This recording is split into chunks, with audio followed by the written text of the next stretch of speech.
Mark, take it away. Let us know what we're doing. Let the people know what's going on. Yeah, absolutely. So we are all going over a guy or two. I have two, so I'd love to open and close us if you don't mind, Mason. Yeah. And just kind of break down that one guy and what they might mean, whether they're committed or just offered. And I think, yeah, we have crystal ball down here for some of these people who they think are coming but aren't committed just yet. And we're all going to break them down and give you all a little bit of a sense of who they are and what they might bring to the table. And I will start. So today, I think the 14th, we got a commitment from Cayden McKown, a 6'4", 205 3-star wide receiver out of Nebraska. Now, honestly, I haven't watched a ton of Cade's tape. I'm not a tape grinder yet, but looking at a guy like that coming out of high school, he's going to be 215, 220 with our coaching staff and our strength and conditioning program. He might even hit 225. You know, a guy like that with a frame like that, it's not impossible. And even bigger than that, I want to zero in on what it might mean for recruiting. I think it's a very interesting thing that we go from Caden Helms, who's our first impactful Nebraska recruit that I can remember in years and years and years. And he signs largely because of Joe John Finley. Now we have Cayden McKown, who signs largely because of Joe John Finley. And I think largely because we're now moving to the SEC. Now these kids are no longer picking between Oklahoma, the Big 12 school, versus Nebraska, the Big 10 school. Now it's Oklahoma, the SEC school, versus Ohio State, Michigan. Those are the teams that we're now, you know, the stature that we're up against now. The only thing we had to offer before was not the best football in the country, right? None of them. We couldn't offer them that. We could offer them conference championships and usually playoff berths. Now we can offer them the best conference in football to compete in, and we are closer to them than anyone else in the SEC. There's an opportunity here to dominate the Midwest. Yeah. And I think it's really possible. For one quick example, I know I'm taking too long. There is a 6'5", runs a 4.4 recruit, Malachi Coleman out of Nebraska. And Caden Helms tweets a reply to a tweet he did yesterday immediately after Cade commits. They're just stacking on each other, and I like it. Look for more Midwest recruits. Hey, I gotta jump in here real quick, Mark. You know I'm going to say this, but Nebraska has been doing well for us recently because our freshman phenom softball pitcher, Jordy Ball, she's from Nebraska. Bang. Yep.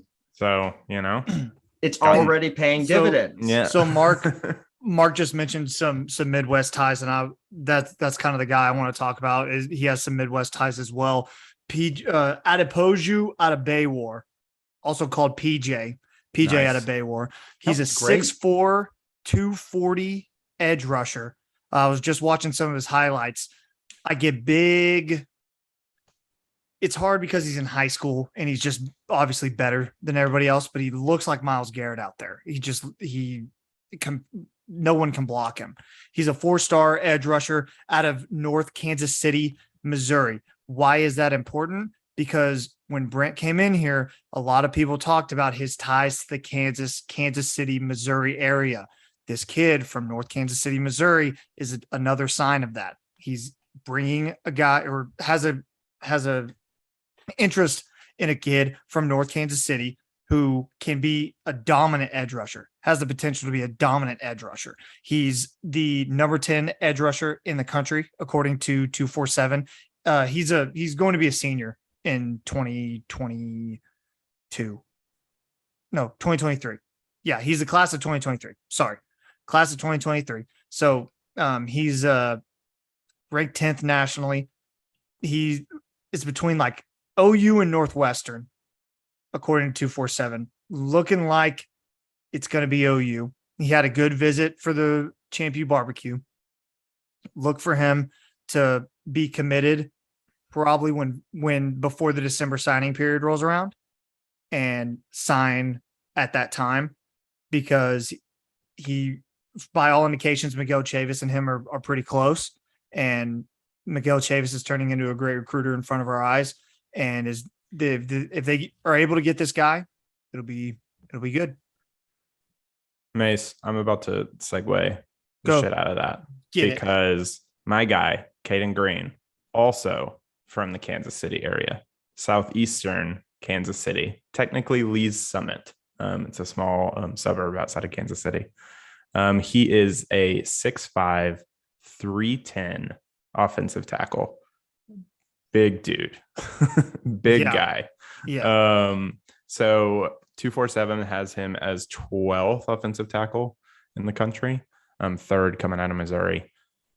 His offers right now are, and I guess I should back up and say he's crystal balled to OU.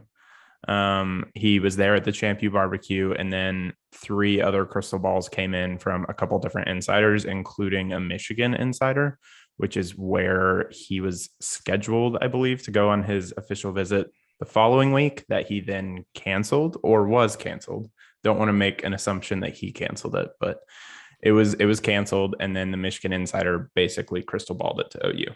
So according to 247, the most the interest category, both OU and Nebraska are in warmer category.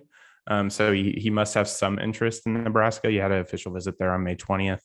But I actually didn't watch a ton of highlights on this guy, but I've heard amazing things, and he's huge. So he's got, like I said, 6'4", 6'5", 315, 310, 82-inch wingspan and 10-inch hands.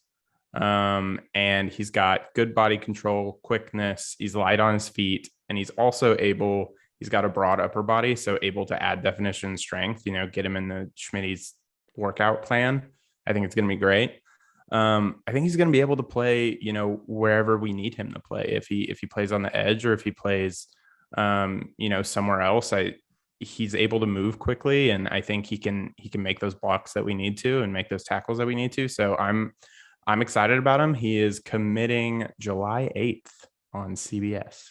So we'll know then. But yeah, we got a bunch of crystal balls to OU. So looking good. Matt Gann.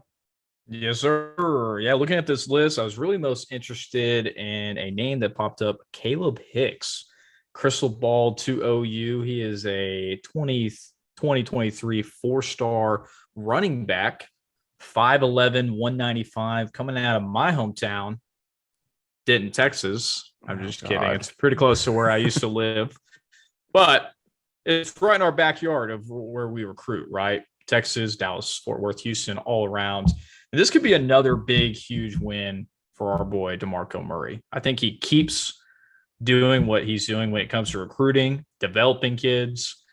And I think this could be the next one. I think he's got a very similar stature to what DeMarco's coming in, a little bit taller, a little bit leaner.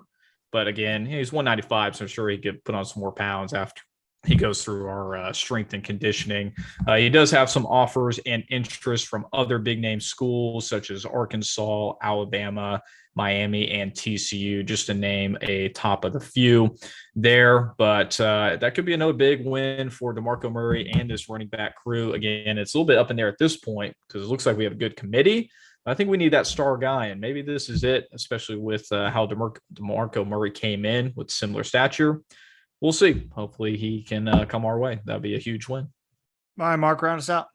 Dang, I will finish us off with Chapman McKown, a 5'8", 160-pound running back out of where, Matt? Pew, pew, pew. Norman, Oklahoma. Norman North specifically. North specifically. T-Wolves. Let's go, baby. Go Wolves. So interesting thing about Cade. He's class of 2023 and has no stars. But if you pull up the highlights, he's clearly the best player on the field every time he's on the field. Now, I played with a kid like that at Kingwood who was an all-state player in the state of Texas. His name's Cade Harrington. He ends up at Lamar and leads all of college football in rushing in 2015, if you Wow. include FCS. So it's just like similar bodies, but Cade was small too, right? Mhm. Those guys can make a difference. Even if they're not highly recruited guys, they have different kinds of body control because they've been smaller their whole lives. They're quick, they're fast, they're stronger than you think. And I also like that he's a Norman North guy. We haven't really brought in an important Norman recruit since Drake Stoops.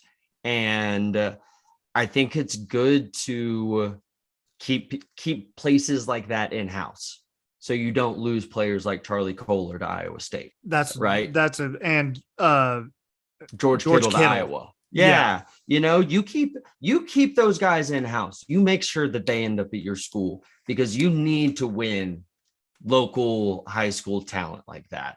I think it's a great move by the coaching staff. I don't even think it's a real scholarship offer. There's a quote by Probably Chapman. walk on or something. Yeah, where it's like, I got an offer, but I'm going to keep the details of it between me and coach. And it's like, all right, PWO, great, Yeah, awesome. Yeah, that's what it sounds like. Let's keep it moving. So Mhm. Love it. That's my guy. Perfect. I love it. Let us know on Twitter who your favorite could be signee of the 2023 class is. Let us know on our Twitter @program guys with a Z